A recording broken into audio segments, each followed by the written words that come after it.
Well, let's see what you got in the backyard. All right, so let's have a little tour into the chaos. All right, so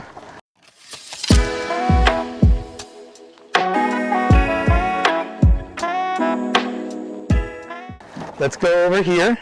So is this your little nursery area? So this is an area where I had separated different varieties that I intended for a trial that I didn't get a location for, and therefore it's just like, oh, well, might as just well keep them somewhere, and I can either, you know, give them to people or sell them. So I haven't decided what I'm going to do with them, and I have some other trees for doing grafting in the season. Over here I have a Pixie Crunch that is on a 15-gallon container.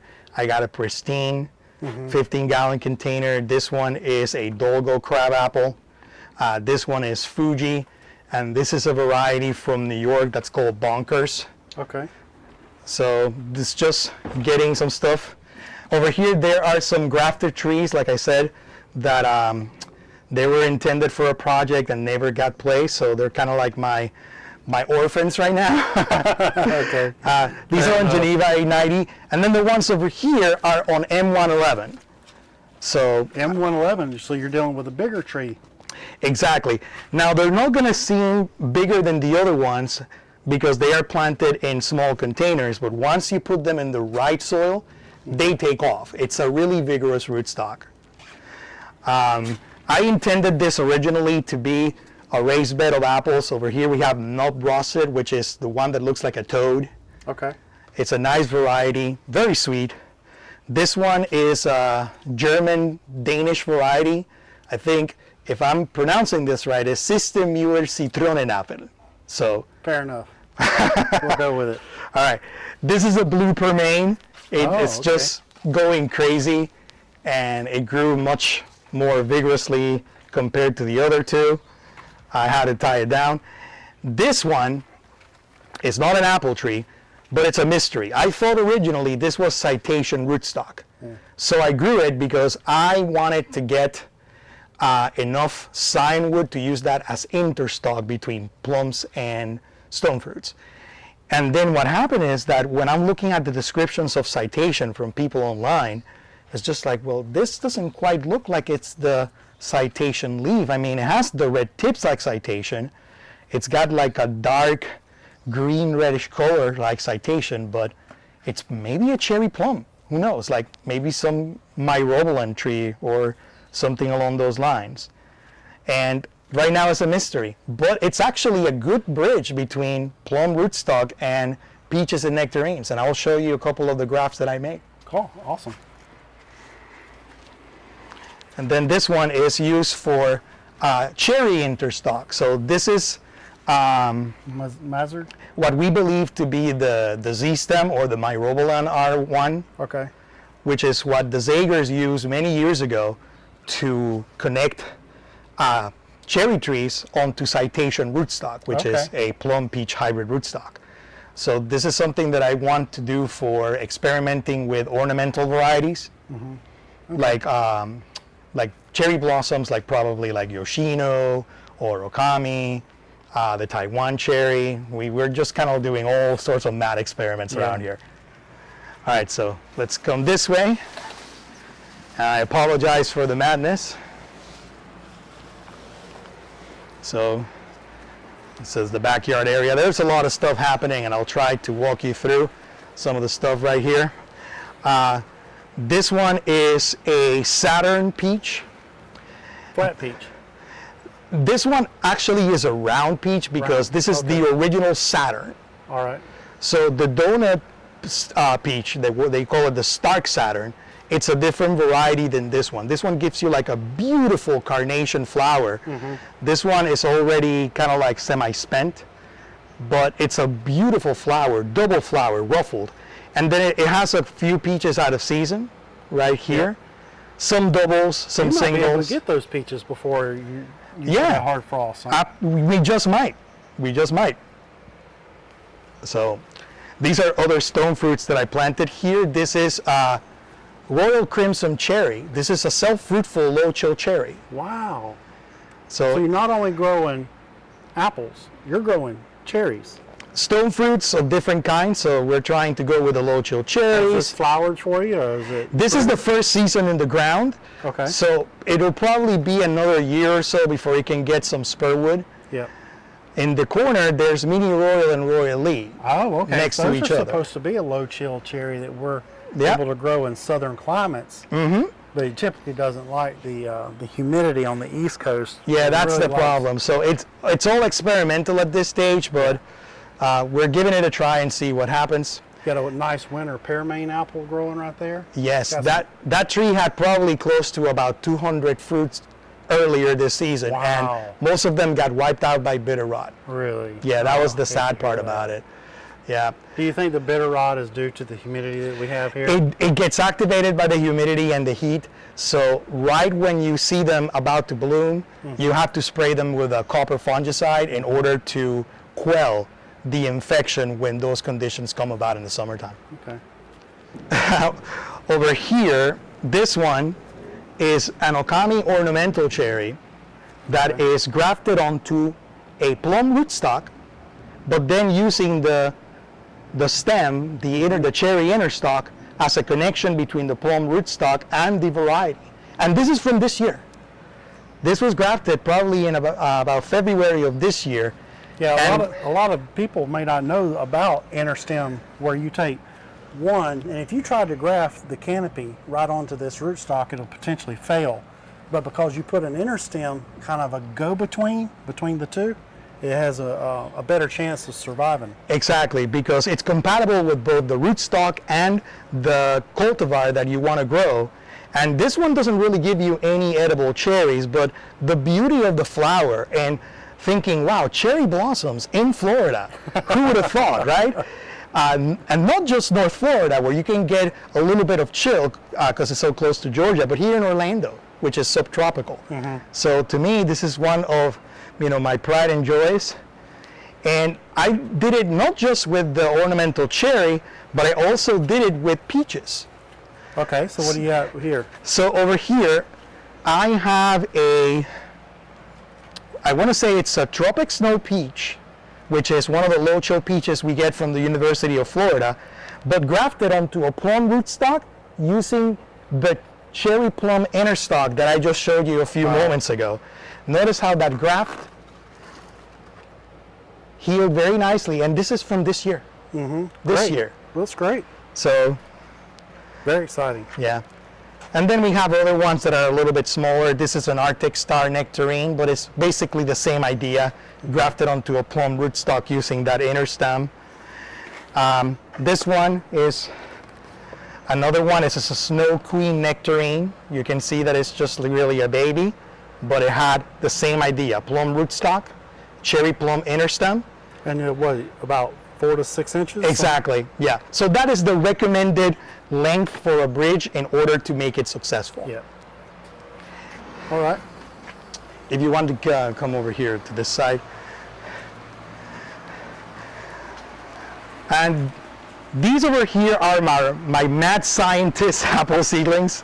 We are growing like different kinds. So recently, I basically just made tags to get protected from the rain. So for example, this is a cross between Darcy Spice and some unknown parent.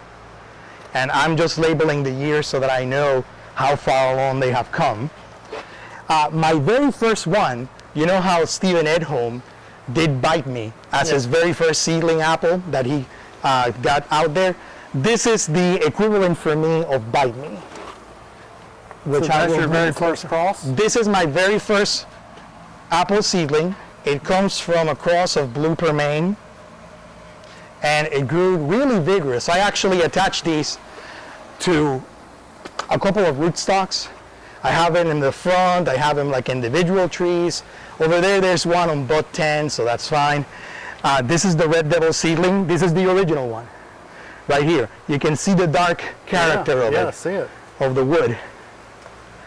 It's gonna have to be sprayed when it comes out because you can see these spots. That's just probably scab. And then there's a couple of others. It is a beautiful color. So these are just sort of like the experiments that we're going to conduct in the next few years and see if they're going to be adaptable to our climate, if they have good fruit quality. But I am encouraged by some of the resistance to scab in some of the new seedlings, coming from either Roxbury russet seedlings or Queen Cox seedlings. So I'm really encouraged, and this is just the first phase. So yeah, it's amazing, JR, that you're doing all this apple breeding. And here, look at the size of your backyard. You're not on a big farm. You're not on you're not at an experimental station doing crossbreeding. No. You're here on just a plot of a backyard. Exactly. And you have all these new potential varieties that are growing here in this bucket. And what's your plan? Are you going to introduce some of this to the public once you trial it? Absolutely. So the idea is that we're going to try out the apples and see if they are worthwhile. Some of them are probably not going to be good quality, but we never know until we try it, right? You know, a lot of people say that if you plant that seed, whatever apple grows out of that, it's going to be a poor quality apple. Really, that's not true. No, that's not true at all. Most, like 80% of the apples that you get off of a random seedling is going to be some type of a good edible apple. Exactly. And so it kind of dispels the myth of if you go to a grocery store and you plant an apple seed, that's not going to be a good tasting apple. You may have the next Granny Smith apple just from a chance seedling. And that's what Stephen Edholm has been saying for years. Yeah. That just because you get something you planted from seed that is not going to be good quality, and that maybe it's like going to be 1 out of 10,000 or 1 out of 1,000,000, that's really not true. So the idea is that there is a lottery in terms of the genetics you get on the seed, but you never know until you try. And if the parents are good, chances are that there might be some of the qualities from those parents that are good passing to the next generation. And that's what we're really doing here. Yeah. So over here we have some pluots. In fact, there's some out of season blooms over here in the back. Pluot, this is a Flavor King pluot. Okay. I like Flavor King. I grow it. Oh, nice. I have it grafted onto one of my pluots. I have a pluot tree, and I'm probably growing 6 or 7 varieties on it. My pluot tree is huge. It's doing wonderful. I'm really glad to hear that. Here, this is a Flavor Queen. This one is really stingy. Even though it looks like it's ready to produce flowers, it just doesn't. So this one sort of ascribes to like the higher chill theory, but we can still, at the right time or with defoliated, maybe it'll be more productive. This is a combo of Dapple Dandy and Flavor Supreme Pluot. Okay. I don't know which one's which because I lost the tags a couple of years ago, but I know what they are. It's just, my take is that the most vigorous one is Flavor Supreme. It just grows more compared to Dapple Dandy. Kind of stays naturally shorter, in my experience. This is a mulberry tree. Every year is absolutely loaded. Great. This over here is an elderberry. It's like the wild elderberries. You don't need a pollinator. They actually produce fruit without it. There's some over there in the top branches. My wife makes elderberry syrup with them. Now I see some of your limbs are hanging over into the neighbor's yard. Are you also growing fruit for your neighbor to eat? Does he get to keep what's over there? Hey, if he wants it and it's on his side, that's completely their prerogative, right? This is a pitanga or a Suriname cherry. It's not really a true cherry like the Prunus genus. It's more related to the myrtle family. Yeah. And then this is another one of the elderberries. This is, I think, a Chickasaw plum, which is a southern plum. Yep. They grow wild all around our house. Yeah. And then this one is interesting. This is the miracle fruit tree. Okay, miracle berry. Yeah, so the miracle berry. And people that might not know, but if you eat a miracle berry and then you eat something sour like a lemon, it turns that lemon sweet. Yeah. So my mother, she has diabetes, and in order to enjoy some sweetness without having to pay for it with consuming sugar, she eats the miracle berry, and then she gets a sensation anywhere between 30 minutes to an hour. That's how long it lasts. Wow. Right. This over here is a cluster of 3 apple trees. So we have Pixie Crunch in this corner. It looks great. Yeah, and the thing is that it's a little tilted because of the late rains. There's wind and it kind of like tilts over a little bit, so I have to straighten it. I haven't done much of that due to my recent surgery, but I'll get on it.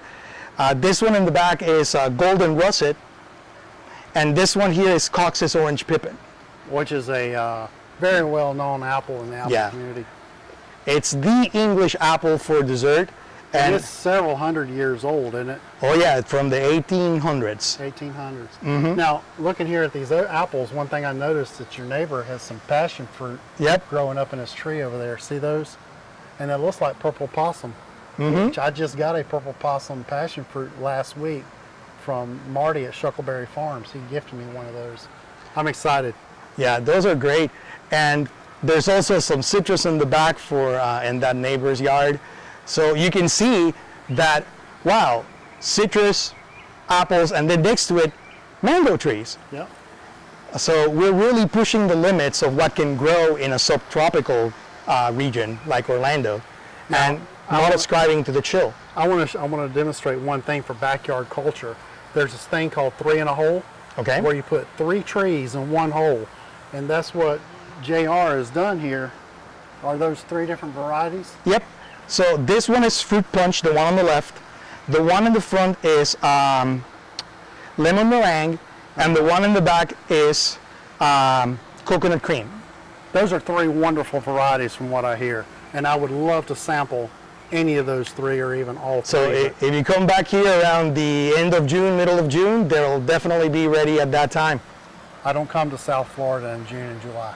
Oh, man. It's too hot. No, trust me. It's hot even now in October. It is, yeah. Yeah. So over here we have a coconut crunch apple. This is a cross between Northern Spy and Delicious. Then Melacarla, it's like an apple that's more than 1,000 years old. Wow. This is an apple that has been known to exist close to the 700s. And what's its origin? It is from southern Europe, the Mediterranean area. Okay. Yep. This one is black strawberry. Wow, look at it. On Geneva 890 rootstock. That is incredible. This is its 3rd season, so it's just it's 2.5 years old. This is another Steve Edholm cross. Yes. Steve Edholm, if you're watching, thank you for everything that you guys are doing, or that you are doing. Absolutely. And sharing everything that you are doing over there. We greatly appreciate you. That's a wonderful looking tree. Yep. So this is a plot of like peaches and nectarines. This is like a 4-in-1 peach combination. I think it has like Florida Prince, Mid Pride, Desert Gold, and some other variety, May Pride.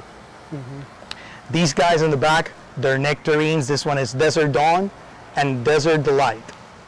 Very low chill. I think that this one is 100 to 200 chill hours. Yeah. This one's about 250. I have a low chill nectarine and peach in my orchard, and where I'm at, I need to be a 500 chill hour because when it's first chill that my peaches get, they're ready to go. So I had full bloom in December, and then we got a very hard freeze in December, and I didn't get to keep all the fruit. And that's really a shame because with the changing climate, the trees sometimes get confused into thinking it's time to go, and they haven't really weathered, no pun intended, the worst of the season. Yeah. So you got some blueberries here? Yeah, we got blueberries. I want to say that one of them is emerald, the other one is like the Southern hotbush. Yeah, exactly.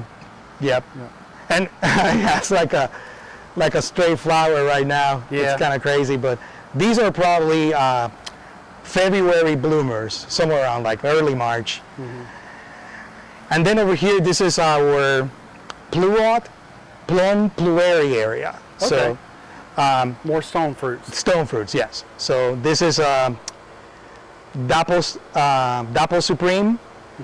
This is Gulf Beauty Plum, Emerald Butte Plum, Burgundy Plum right here, and then this is Sweet Treat Plueri in the front. Okay. Candy Heart in the back, and then Emerald Drop in the corner. That's another pluot.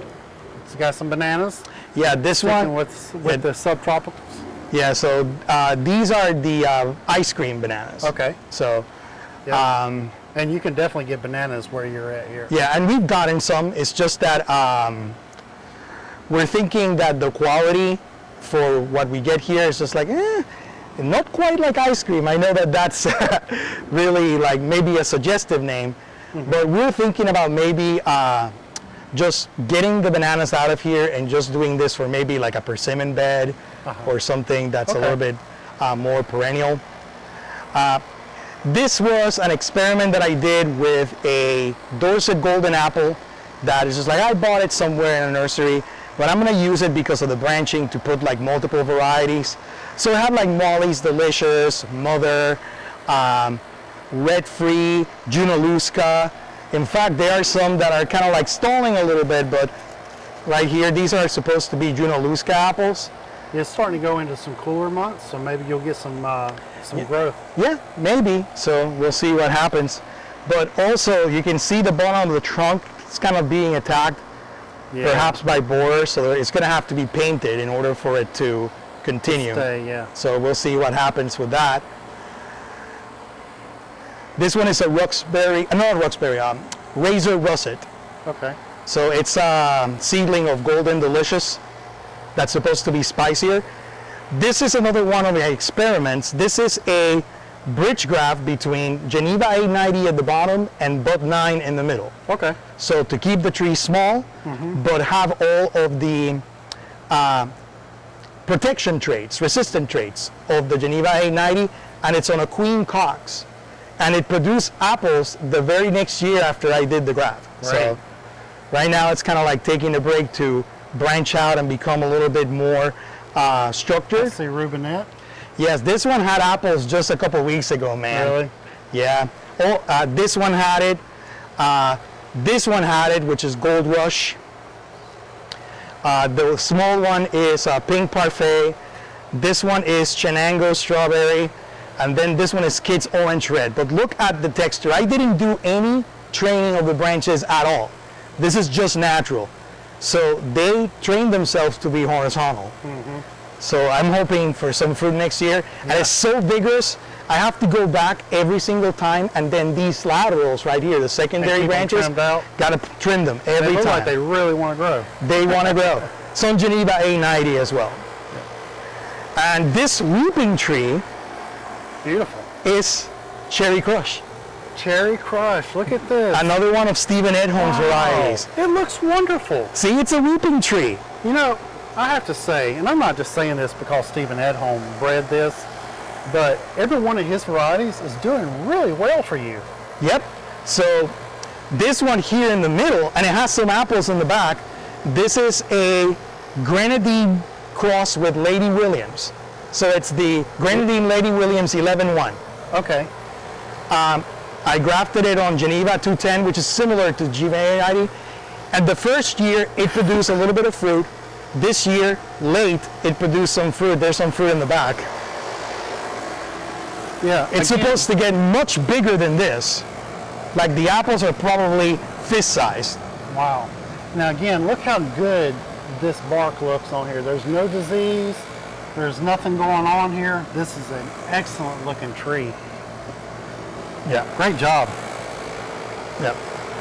And then here I got some of the rootstock that I have to de-weed for purposes of grafting for next season. Yep. And then some of the apples that I have and stone fruits, maybe for sale if people want them, but maybe just as replacements.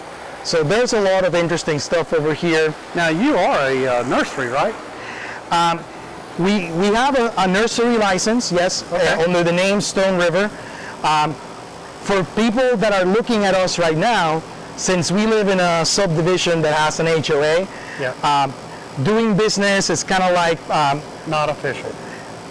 When it comes to having people over in my house, it's a little bit on the dicey side. So what I do is that I meet people somewhere in the Orlando area, I deliver the trees to them. Yeah. That gives us a chance to talk in person, and if they have any questions, we answer them. So we do that on a really small scale, and the end of February is when we're going to get into full swing for our next grafting season. So how many rootstock are you ordering for next year? Do you know yet? I ordered some stone fruit rootstocks. They're gonna be here by the beginning of February. So end of February, beginning of March is when we're gonna have our stuff available for sale. So if folks in the area that are local want to get stone fruits or apple trees, that's gonna be the time to reach So us. you're grafting, and a month later, after That's you it. get good growth, That's it. people want them, they can contact you. Exactly. Come and get them. great. They're here. Now, do you have a list posted anywhere for people to review, or do you just contact you? We used to have a really extensive list on our Facebook page. The problem is that many of the varieties were heirloom varieties, and people that want apples, they want the more supermarket known ones. They want like Fuji, they want Gala. Boring. Unfortunately so, but you know, you have to adapt to what the customer wants. But I still insist on a few goodies Come on, and oldies. customers, step out of your comfort zone of what you see at the grocery store and try some of these rare varieties, some of these 100-year-old, some of these 1,000-year-old varieties. I think you're going to be surprised at the complex flavors you get. Yep. I grow shale, and shale tastes nothing like anything I've ever grown before, and I absolutely love shale. Yep. So I've decided that that's my thing. I'm going to be growing hundreds of shale every year. Yep. Yeah. Pixie Crunch will knock your socks off here in Orlando. It's like, it's a small apple, but it packs a punch. It's crunchy, it's sweet, it's juicy. It's kind of like a Honey Crisp in terms of texture in a smaller package with much better flavor. That sounds great. Mother, an heirloom variety, is amazingly sweet. Really? Molly's delicious. I mean, whatever you can get here that is not known at the supermarket, people are missing out, and we definitely need to give these varieties a try. Yes. They're absolutely. wonderful. Now, somebody reached out to me yesterday wanting to a couple of my shell apples to bring with me to this. We're doing Scrub Fest tomorrow up in Orange Springs, and the guy that reached out to me is also growing these high chill apples here in Florida, and so it's becoming a thing. Like, people are becoming aware, like, hey, let's try this. Let's see if we can get these apples that are not supposed to grow here to grow. Right, and that's what we're really trying to promote. Forget about the chilling requirements. These chilling requirements, pretty much like USDA zones, are suggestions depending on where these apples were tried for the very first time. Right. But unless you expand the horizons or where they are growing, you really never know until you figure it out for yourself. And here in Orlando, where for the past 2, 3, 5 years maybe, we've gotten consistently close to 150 chill hours or less, we're getting apples that are rated 700, 800, over 1,000 chill hours with nowhere near the amount of chill. Now, what's the trick? What are you doing to send them into dormancy? Here is the key. All right. This is one of the reasons you tuned in for. Yep. All right. One of the secrets, and which is well kept and not so well kept, depending on what kind of crops you're growing, is that you can defoliate the trees at a particular time of the year in order to trick them. Just pick it right off. Exactly. In order to trick them that they have gone through the cold period of winter time. Dormancy doesn't occur just in one single snap. It has phases. It has paradormancy, endodormancy, and ecodormancy, right? Okay, so this is new to me. So in the period of endodormancy, with shorter days and cooler temperatures, the buds tighten up, and then they have this thought that I'm not gonna wake up again until I get my chill requirements until they're satisfied. Which essentially is just a hormone change inside the bud. Right, exactly. So it's going to be triggered by the genetics of the tree. But what happens is that if you are able to anticipate the time of the year in which these buds are going to go into endodormancy before like a cold snap here in Orlando, and when the hours are starting to be diminished in terms of daylight, then you can defoliate them at that time, and then the buds are going to think, oh, I must have satisfied my chill requirements, and then it waits for ecodormancy to kick in, which is when we have warmer temperatures and longer days that trigger the opposite signals for that bud to wake up and bloom. So that's one of the tricks. So what are your time frames that you're doing this kind of stuff? Over here, it's probably in the late fall. And we have to play it by ear on a yearly basis because, for example, this coming weekend, we're having a cold front, and then the temperatures are going to drop probably about 15 degrees cooler than So you're going to be in the mid-70s. normal. Mid-70s and then low 50s. That's still not enough, but if we're getting into the mid-40s to low 40s, because chill hours are recognized to begin at 45 degrees Fahrenheit and lower, Down to 32. down to 32, and you can get below 32, but there are different models. There's like the Utah model, the standard model. It really depends by convenience on the geographic portion of the country. So once we get into that time frame, when we know we're going to have a cold snap, I actually defoliate them a few days before. Okay. Then the cold snap goes through, temperatures return to normal. The trees don't wake up immediately. They take sometimes weeks or maybe a couple months. So once the days start getting longer? Exactly. That's the signal that they're waiting for, the warmer temperatures, and they start blossoming. That's amazing. There's another trick. Okay. In Florida, we have a lot of phosphorus in the soil. Many of the soils here in Florida, they're rich in phosphorus. It's not recommended that you use a high phosphorus fertilizer.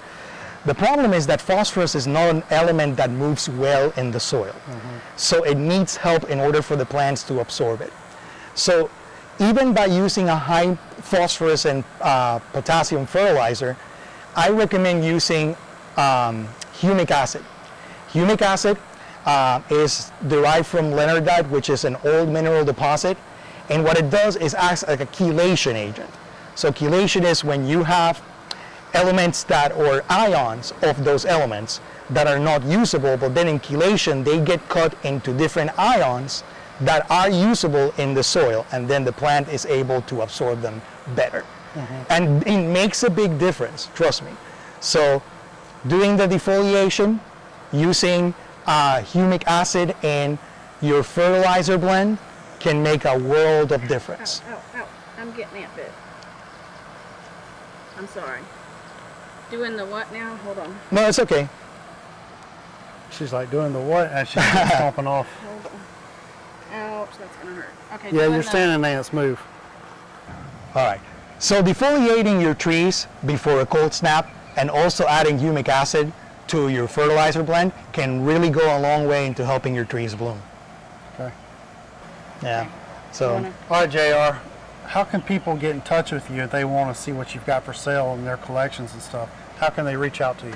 well, they can basically contact us anytime through our Facebook page at Stone River Nursery. We also have an Instagram page under the same name. And you can also call our phone number, which should be in the information in our Facebook page. So we are always happy to answer questions, whether you buy from us or not, although we prefer you do. And it's all about changing the perspective of, oh, I can't grow this because there's very little chill where I live. That doesn't really matter. Go for it. We did, and we are a success story in a way that you can definitely grow higher chill crops in areas where you get very little They're chill. telling you it's impossible to grow apples in South Florida. Here you are in Orlando, and you have an entire orchard collection. How many varieties are you actually growing? Probably between 50 and 60. I kind of lost count. Okay. And we're always adding something every year, little by little. Maybe we turn a tree that's like 5-in-1 into an 8-in-1 or 9-in-1. So it's always good to figure out what works and figure out what doesn't. All right, guys. Like JR was saying, if you are interested in growing apples and you're in an area that they tell you that you can't grow apples, give it a try anyway. JR's doing the impossible. Hope you liked the video. All right, so hit the like button, hit the subscribe button, and check us out on all of our other videos. And share this video out on your social media. Remember, keep growing, keep building, and always keep adventuring. And together, We're Floating Famous. We'll see you next time. That's great, JR. Thank you for